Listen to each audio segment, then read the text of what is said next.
Good morning, ladies and gentlemen. It is a real pleasure to be with you today in Thailand for this event and for this seminar on promoting innovation in agriculture. Unlike the president of the Community Plant Variety Office, it is the first time here, so it's an honor for me to be able to speak to you today about such an important topic and to represent the Community Plant Variety Office, which is managing the Community Plant Variety Rights System since 30 years. Our session this morning is about how innovation in agriculture can be supported through plant variety rights. And more importantly, how the previous speakers stressed in their openings, how this benefits breeders, farmers, consumers, and the environment at large. The title we have chosen today, it's a little bit ambitious. We're talking about from fields to policies, how these realities are interconnected. And what does it mean? It means that we are not talking about abstract policies. We're talking about something concrete that goes from the paper, the laws, the regulations, to the fields, to the reality and the existing livelihood of people. We are connected. Every topic is connected today. Breeders and farmers up to the end consumer, who ultimately were looking for safe, diverse, and sustainable ways of producing food. So our goal is to show today how PVP and plant variety protection acts as a bridge within all of these realities.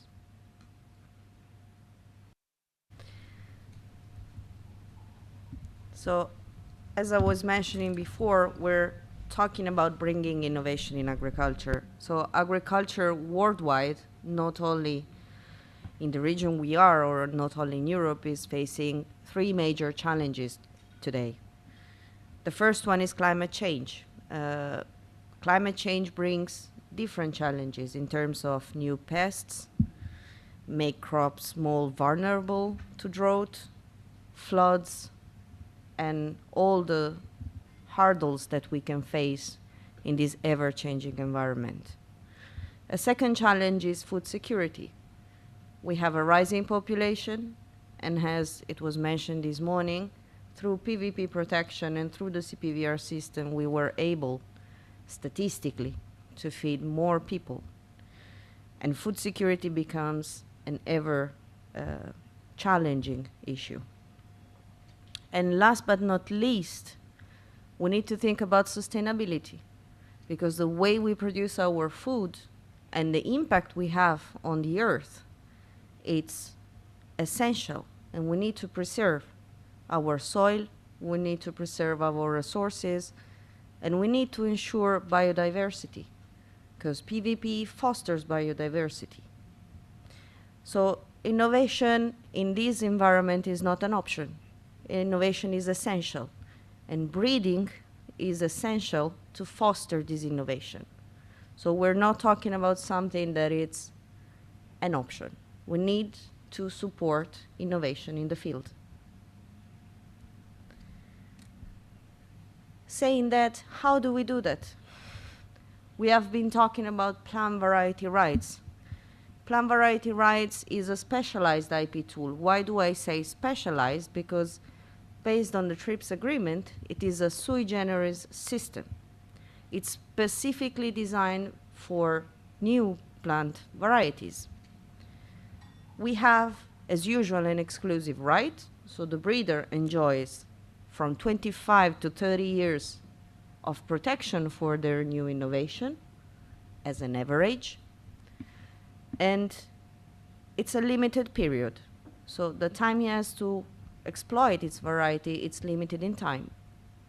And in this time, we have a system that is different from patents. So the innovation is fostered and not blocked. Why? Because we have several exemptions, and the most important one, the cornerstone of the system, is the breeder's exemption. We have been talking this morning, it has been mentioned already. The breeder exemption allows breeders to further innovate upon recent varieties. So it's a cycle that never stops, because you can use a variety that has just been released on the market to further innovate and to further achieve the goals that the breeders have nowadays, and to face the challenges. We also have other exemptions, which allows the system to be sustainable and to benefit the society. So for instance, depending on the national implementation of the systems, we have the so-called farmer's privilege, where farmers may save seeds from the crops that they cultivate and reuse it the season after, either for free, as it is the case in the European Union for the smallholder farmers, or by paying a reasonable, equitable remuneration to the breeder, which is normally farther low than a regular royalty. So, and on top of that, all the private and non-commercial uses are free. So this is a way to incentivize breeding activity, but to allow society to benefit from this innovation in an equitable manner. And this is a transparent system. So everything that I'm saying is foreseen in the UPOV Convention, and it has been implemented in several different ways across the world.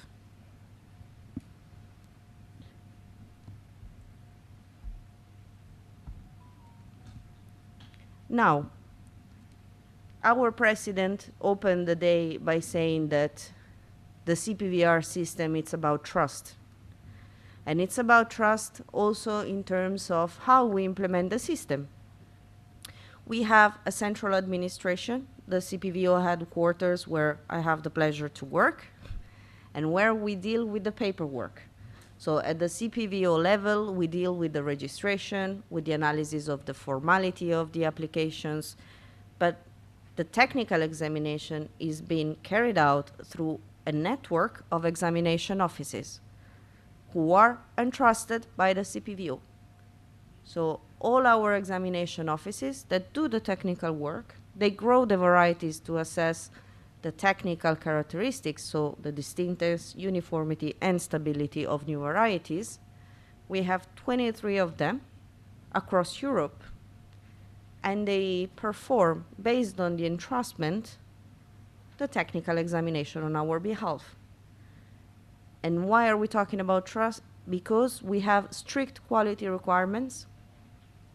We audit the offices, and we supervise their work, because their result will go into the title.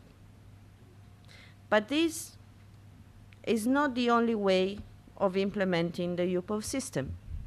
We have chosen this way of implementing the UPOV system. It has been developed, we have a network, but it's not always the case. As Mr. Mattina was mentioning, Chile decided to acquire the US reports from the European Union. And we have examples of countries that only rely on taking the reports, the technical examination, from other authorities. We have the example, famous example of Switzerland. They only operate with one staff member. So this is our way of implementing the system, but it's not the only one. Cooperation and trust among UPOV members is essential to be able to implement in a tailored way the best system possible for each country. So, sorry.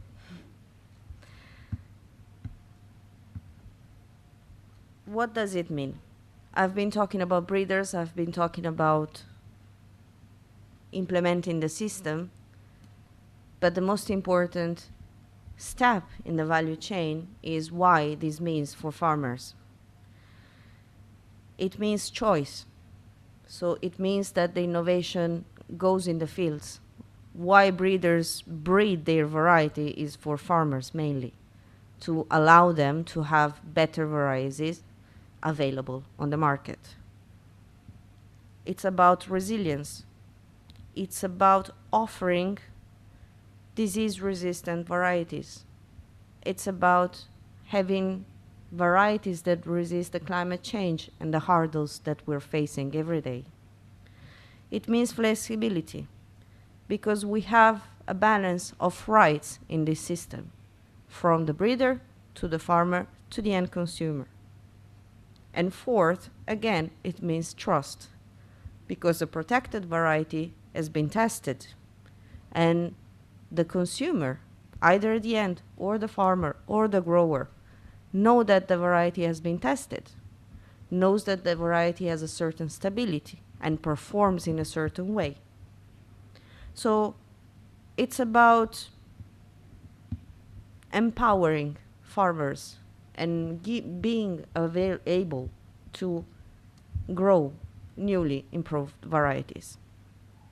And with this, I close my session, and I would like to give the word to our president, Francesco Mattina, to delve into the details of the system. Okay, before we continue this conversation, I wanted to make a very clear reference to the importance of research and development in plant breeding. What does it mean in terms of high investment and also risks for the breeders? As you may know, breeding is a very long time investment process. It may take 8 to 12 years from the first cross to the point where a variety is commercially accepted, is put on the market, and the growers, farmers, are capable of using the variety. To do this, to achieve this, breeders use multi-locational trials and have to go through several regulatory steps. There is a very high failure rate in this field if you compare with other technologies. Many candidate lines will fail the DOS, and also in agriculture and vegetable, the VCU, value for cultivation and use, or would even fail the market acceptance. Only a very small percentage of these varieties will finally reach the market. This entails significant costs, continuously investing in field trials across different environments. Breeders test even in different continents to check what would be the impact and the reaction in different environments. They may invest in advanced technologies. Nowadays, the toolkit of technologies is very broad. It spans from genomics to image phenotyping to drones to gene editing. Artificial intelligence is coming more and more to the toolkit that the breeders may and can use. And I would say not only the breeders, but also government authorities. We are already testing the use of artificial intelligence to even support a faster and more efficient DUS testing. And also all regulatory compliance and certification, seed certification, that has to be done before a variety, imagine a variety of wheat, can be commercialized. All of these entail upfront investment from the breeders.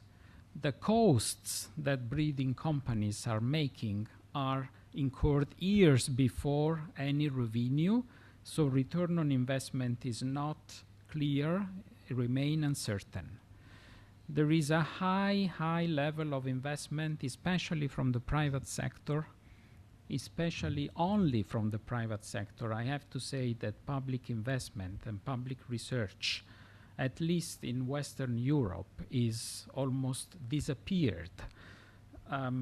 without breeding companies investing, we would not have new varieties. Breeding companies invest an average of 10 to 20% of their annual turnover in R&D. This is the highest rate if you compare with other industries, even in the pharmaceutical industries. So you understand that the whole situation imply and justify that we give a tool that the breeder can decide to use or not as any other IP tool. It's in the hand of innovators to decide if, when, and where to protect their innovation, to recap on the investment and therefore incentivize it. No. Now, safeguarding biodiversity is one of the crucial, let's say, topic of this conversation, because I heard several times that somebody criticizes that plant variety protection and plant variety right, in fact, the practical impact is reducing diversity, not improving diversity, so damaging diversity. I would argue in this respect that evidence shows that rather the opposite, because by rewarding innovation, we incentivize breeders to invest in many different crops and in many different traits. In Europe, for instance, but not only in Europe, I may suggest that you should look at China, for instance. It's the first country worldwide for number of applications in plant variety rights.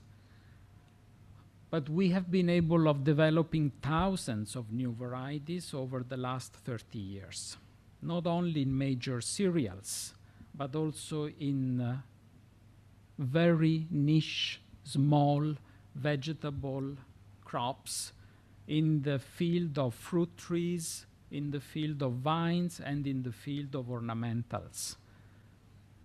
You can search for statistics on the website of the CPVO, you will have the data. The breeder exemption, it was recalled many times already, and I will say it again. The breeder exemption make available an open source system by means of which you can access protected varieties without asking for the authorization of the owner, develop a new variety using noble parent lines, a father and a mother, and you create a new variety, which might be the success in the future. This keeps the system open, the genetic pool is open and dynamic. Now, we don't have to confuse all this concept of breeder exemption, full open breeder exemption, to access to genetic resources and regulations on the access to genetic resources and benefit sharing. These are two regulatory pieces of legislation independent each other, but can coexist. But we don't have to mix up, on the one side, the purpose of a legislation that is to foster innovation by means of intellectual property and access to genetic resources. The rationale of this legislation is different, but they coexist each other. So we don't close the door. We believe that plant variety protection does not close the door to biodiversity. On the contrary, with the mechanism that is introduced only in this piece of area of legislation of IP, because you don't find it in patents, for instance, we keep it alive and productive.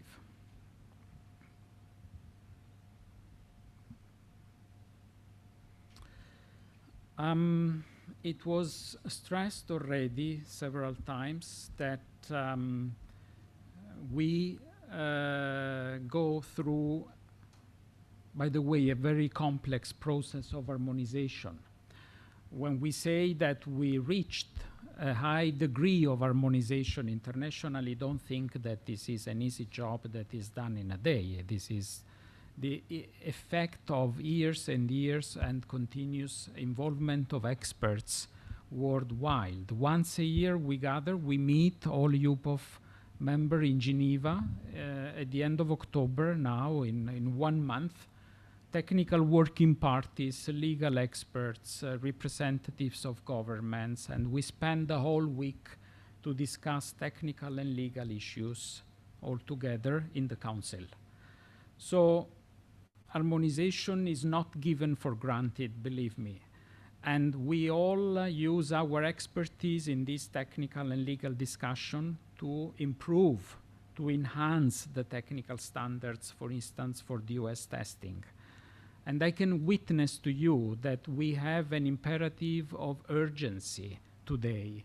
Not only agriculture is affected by climate change in Europe, for instance, not only in Europe, but also the way we test varieties in order to make them available on the market faster and more efficiently.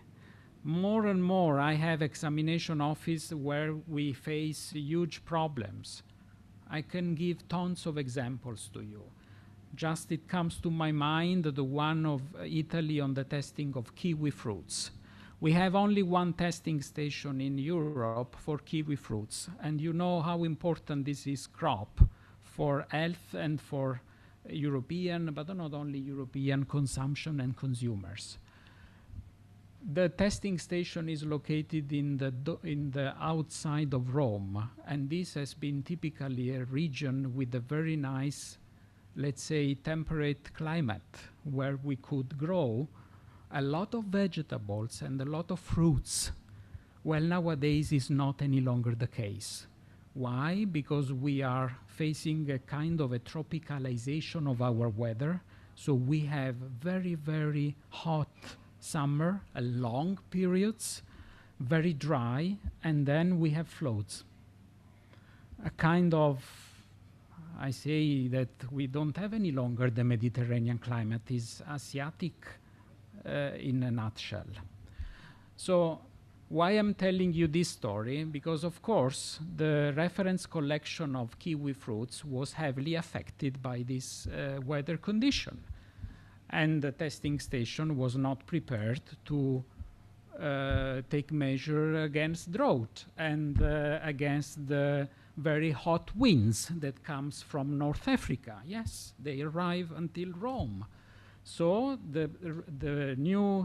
I had the case of a new varieties that had to be repeated for 3 times, and the variety could not grow. And the breeder, of course, made a complaint because I was not capable of guaranteeing the growing of that variety in the testing station. So to make the very long story short, what I had to do is to take over the report from New Zealand. Because you know, you don't grow a tree in 24 hours. You need years, right? So I need at least 2 years of establishment in order that the plant can adapt. But the plant didn't adapt in Rome any longer. So I needed a trusted partner in New Zealand, in another region of the planet. We tried with Korea, and then we ended up in New Zealand, where, by the way, there is a different model of US testing because they have a kind of a mixed system where they test the variety in the premises of the breeder under the official supervision of the authority. And for us, this is a kind of a gray zone approach, you know? So we had to put in place all safeguards in order to see whether what they did in New Zealand was okay for us. And at the end of the day, with a lot of effort, we said, yes, it's okay. So we take over the report. So finally, after more than 3 years of trying, now the examination office is putting in place any kind of measures or nets to protect from the sun, from the drought, from the wind, from the rains, etc. Do you understand that this costs money? A lot of money for people to continue their job. It will cost at least 200,000 euros to put in place all this infrastructure. So when we speak of harmonization, we speak of these concrete, real cases. I could tell you many more cases, many more examples of this kind. Every day we face this challenge, and therefore is also very, very, very important for us. Also because of increasing interest in Europe for tropical crops. Because nowadays, due to the climate change, we are starting growing mangoes, for instance. Mangoes are grown in Spain, in Malaga region. And we have testing facilities in Malaga because of the climate. Avocado is very much grown also. So in 10 years, I foresee that most of the orange production of the south of Europe will disappear. And they will start growing more and more mangoes, avocados, kiwis, these kind of fruits. So cooperation with you guys, with your countries in terms of technical reliability of your work is for us will become vital, important. But if we don't base our collaboration on the same standards, we cannot work together. I cannot ask the Department of Agriculture, the PVP office, to give me a report on the US if I'm not sure that it's based on the same standard that we apply and we implement. So we respect the diversity, of course, from each member. We all know that in our environment, in our countries, there are different climates, different environments, even different traditions. But we do try to dialogue and to find a way of compromise in looking for the same standards under UPOF where we can work. At least we have a framework. We have a framework, and then within the framework we try to see what we can accept, what we can change, what we can modify. And but this brings us to a higher level of integration and cooperation. It was already mentioned, but I want to stress it because this is really one example, one concrete example of how far we went. In Chile, I was traveling in Chile for many years, so kind of IPK support idea of making progress in cooperation.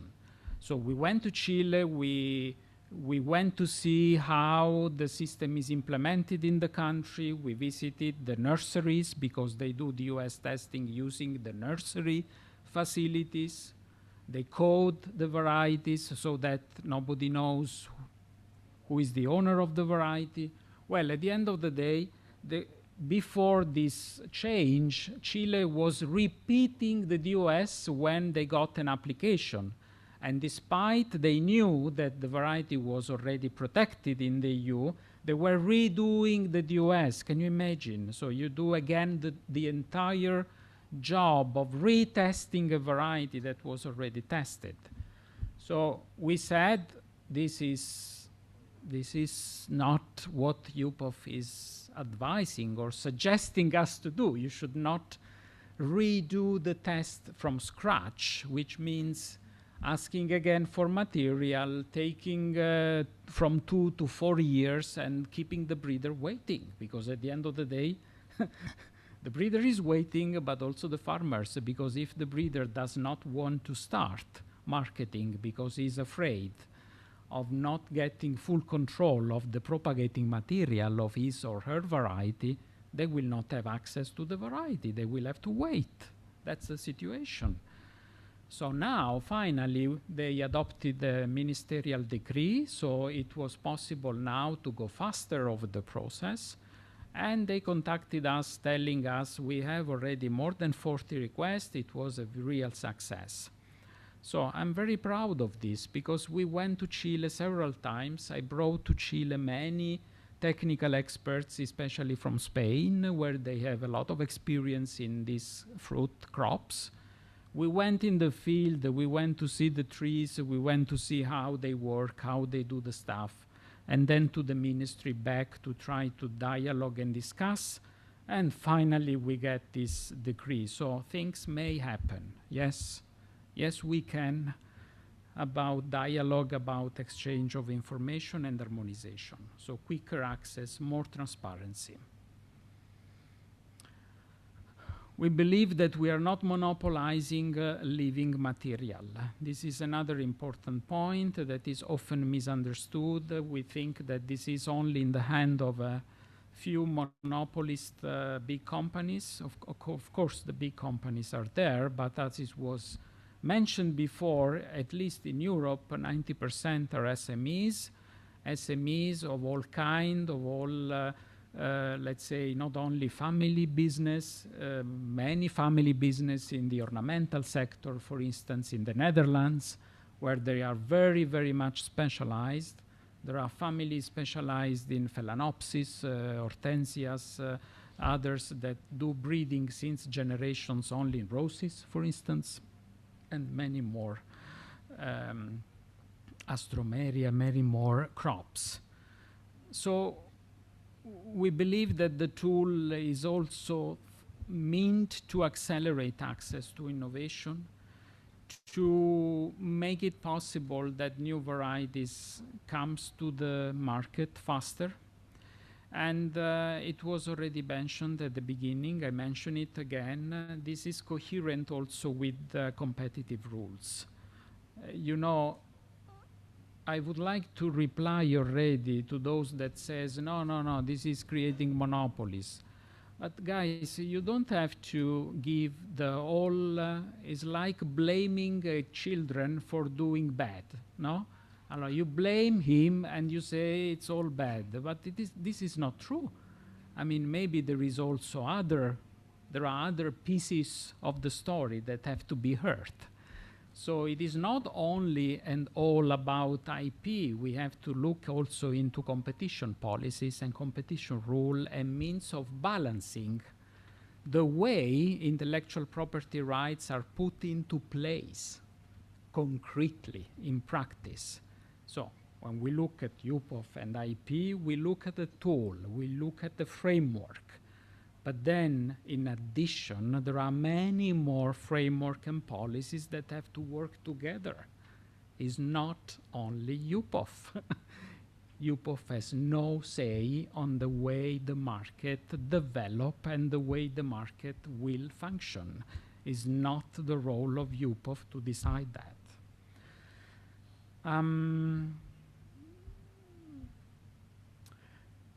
I said at the beginning, we are proud of celebrating in 2025 30 years of our foundation, of our establishment as a European Union agency. We have been able to grant more than 70,000 titles. The starting of our operation was 1995.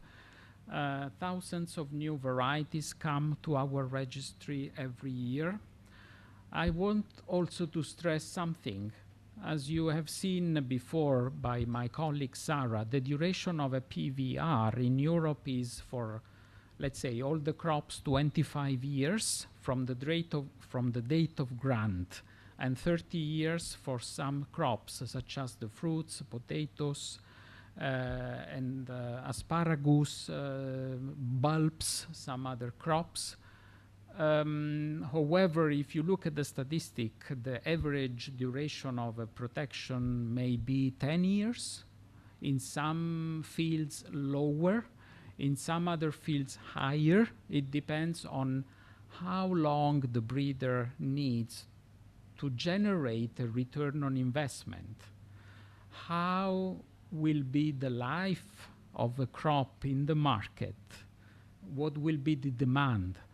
Are there sectors where there is a very fast turnover of varieties? For instance, in vegetables, there is much more faster turnover and change of varieties. Let's think at tomatoes, for instance. Even the technical protocol of tomato is updated almost every year. You know why? Because of the new disease, and we have to test new varieties against new diseases that will destroy otherwise the harvest. So we have to change the technical protocol to make it possible the testing of new diseases. So it depends on many, many factors, how these titles really make it their life in the practice, in the market. So many varieties, I can tell you, are surrendered early. I have the highest rate of surrendered variety, almost 50 or between 50 and 60% from Dutch breeders. What does it mean, the fact that the variety is surrendered, is not any longer protected, so the farmers can access these varieties freely? There is no longer IP on these varieties. Do you agree? Yes. This is the reality, right? So many titles are surrendered and new varieties enter the market instead of the old one, okay?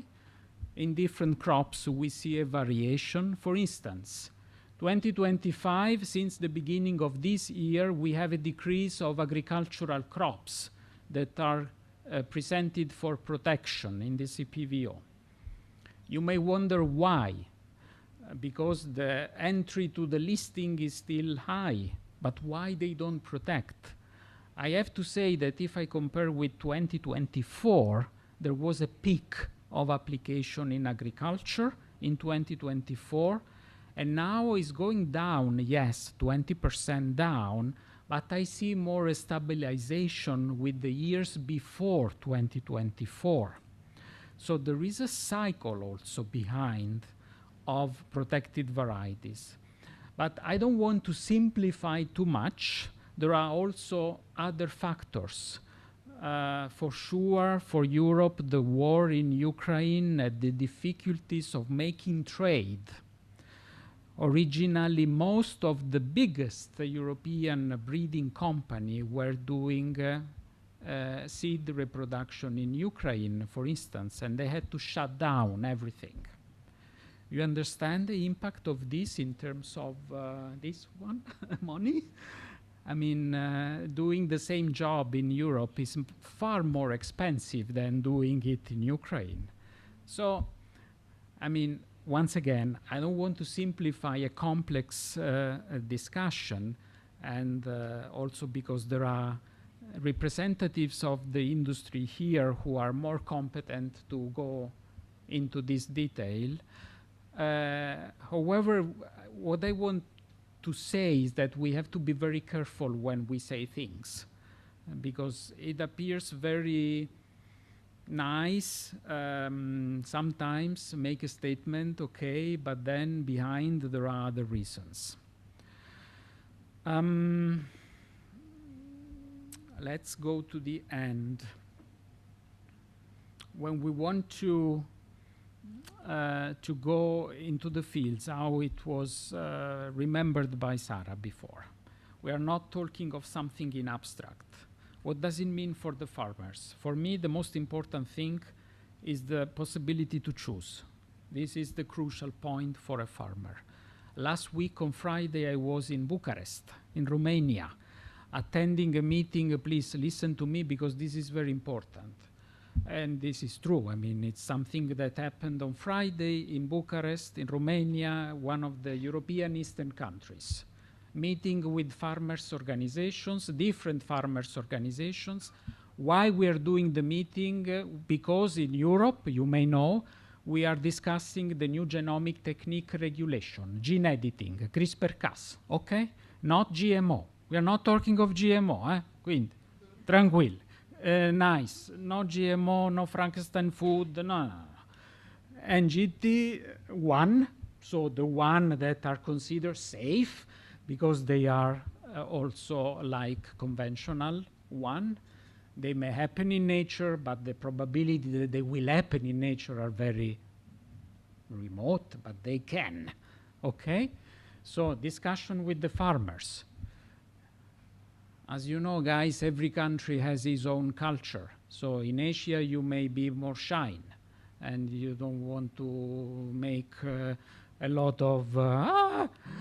In that room, it was impossible even to follow the debate because they were fighting each other from the two sides of the table, okay? And at a certain point, I had to say, listen, if you continue like this, I cannot say anything because I don't understand what you're saying. So calm down. Okay, so two takeaway messages from this experience. So first of all, a person, I think he was representing Limagran, one of the biggest agriculture and vegetable cooperative in France. He showed me the photo of the maize harvest, destroyed. So no maize harvest already at the beginning of June for the high temperature. It had never happened before in Romania. We are not in the south of Spain, sorry. So first consequence, farmers, they don't want to continue farming with maize because they will not have the money. Farming is not hobby farming, it's a business. They have to make a living out of it, okay? So they want good varieties. Second takeaway, one of the representative of one of the farmer cooperative or syndicat groups said very seriously, we will not accept anything until we believe and we understand that this is good for farmers. We will never say yes. Not only in respect of NGT in general. He was saying farmers first. Only if we are convinced you will have our agreement. Okay, fair enough.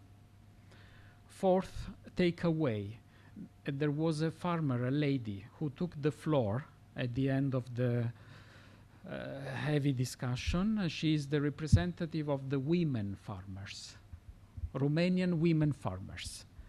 She said very clearly, I don't care. I acknowledge that innovation has a price and I will pay the price. I want good variety to continue my business. I have to do farming, otherwise I lose my job. So stop it, this conversation. Give me a good variety. I don't care, she said. You want me to pay a royalty? I will pay the royalty. You want me to pay a price to the intermediary in the value chain, whoever, I will pay. But then I will have my harvest and I will sell my wheat to Egypt.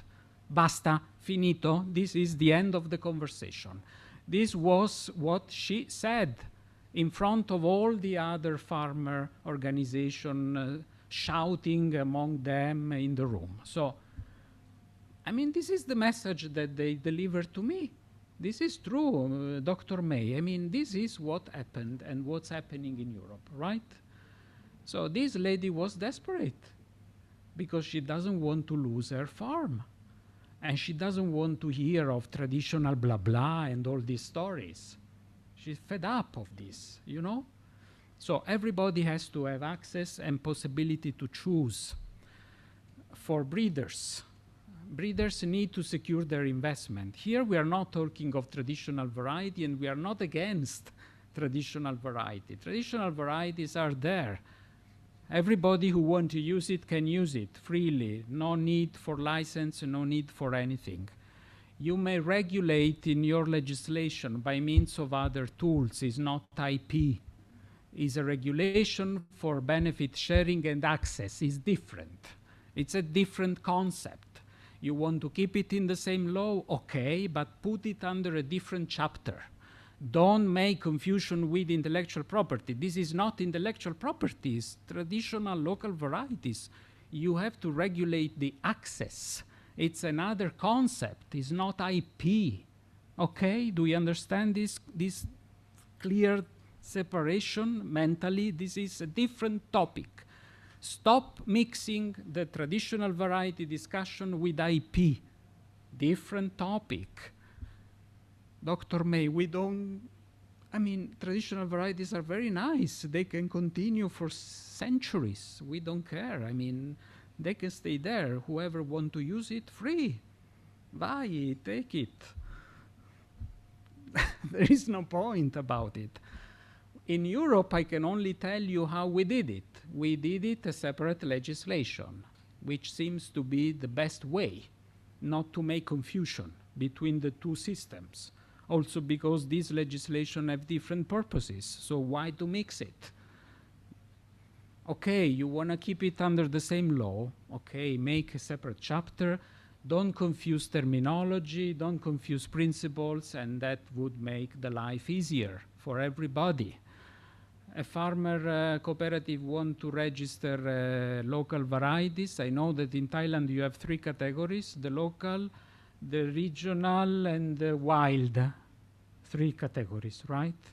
But I also know that the system is not very much used. You don't have many registered varieties, so this system serves to what? I mean, if you don't use it, you have it on paper, and if you have it on paper, okay, see, okay, nice to have. Sorry, I'm a bit politically at the limit, but I mean, a system has to be useful to something. Just have it on paper, for me, it's not, but okay. It's important to have it, but then you have to look at the implementation and how useful it is for the country and for other policies. So we have a separate legislation that goes in Europe in the seed marketing legislation, where we regulate the conservation of varieties, the amateur varieties, all these categories, and they don't interfere with intellectual property because they are not innovation, and they fall under a different framework, and everybody is free to use, and everybody is free to access, and it's clear, it's transparent, it's fair, no problem. So it's a member state can regulate at national level. If a member state want, and I can tell you that there are many programs to recuperate traditional varieties, to go and look for, recently I also went to Italy and I went to visit a testing station where they told me they are going to ask to the farmers of a specific region of the south, they want to make a kind of an inventory of all ancient wheat varieties that were used since centuries in that territory, to make an inventory, to recuperate the seeds that will go in the gene bank, to protect. That's beautiful project, of course. I will support hundreds time. That's very nice, very important. It's not only nice, it's important. But then we don't have to use this project to say, that's good and the new one are the monsters. No, it doesn't make any sense. I mean, it's 2 different things. So for policymakers, all I'm saying is important to be taken into consideration when you go into policies for agriculture.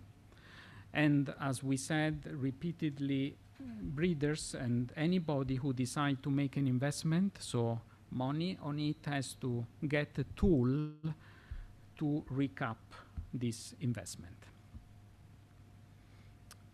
I'm closing with this final slide, some key messages. We said several times, trust. Trust is the foundation. If we don't have trust among all the stakeholders, finito. We can end up our conference because there is nothing to say. So the foundation is trust. The second element we underlined repeatedly is harmonization. We have to make possible faster access to innovation for everybody who want to access innovation. We have to make it cheaper as possible and more transparent. For sure, if we have an intellectual property rights system that functions well, we have transparency.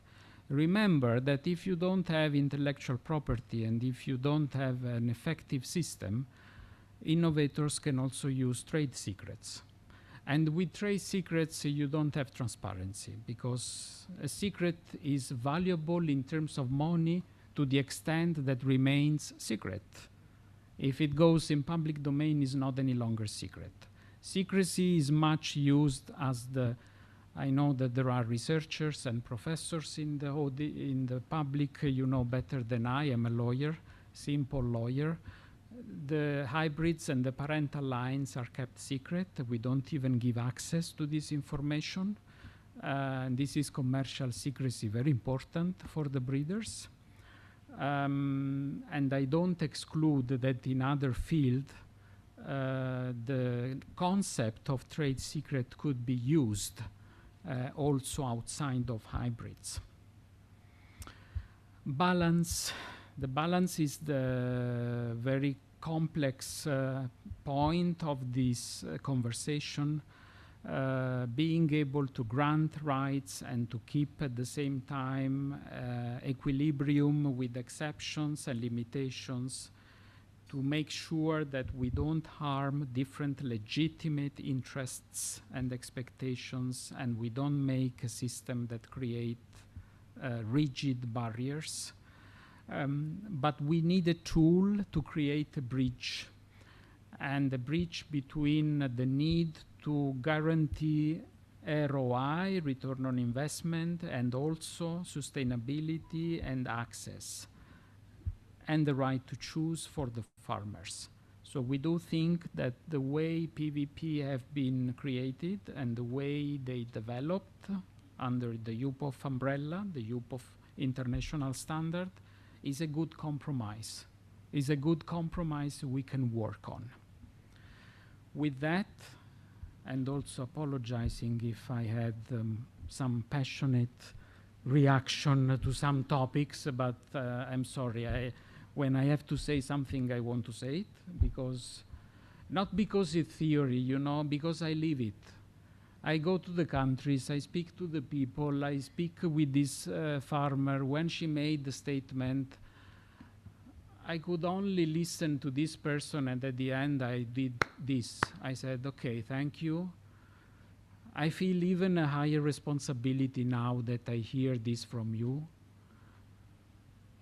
because the lady was almost crying. I can tell you. Huh?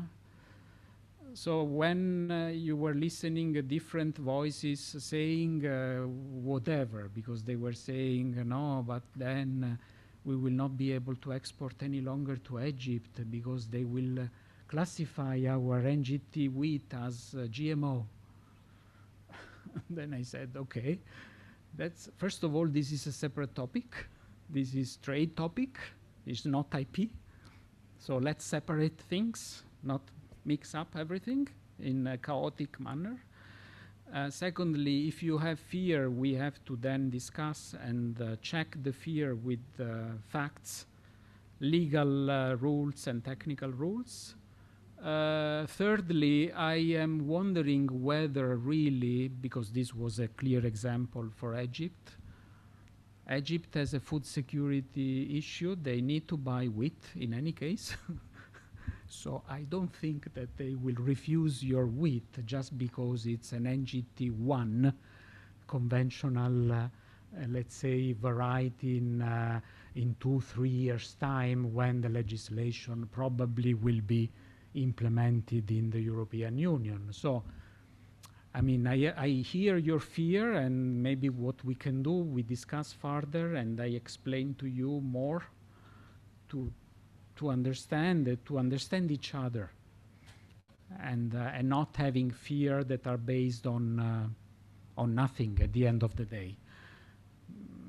And this is very dangerous, because if you base your fear and your arguments on imprecise information, on fear, on this and that, because then another guy was saying, yes, but then the price will be the double because there are patents. And then I said, listen, I'm not an expert in patent evaluation, but I'm not aware that the patent will make the price of the final commodity, let's say your seeds, your wheat, so high that nobody will buy it any longer. I can call a patent expert in patent evaluation for your security, because maybe you don't trust me. But this is not the case. Not even in other, Dr. May, in other technology field. I mean, nobody would buy that commodity, right? So, apologies if I took longer. Thank you very much. Uh,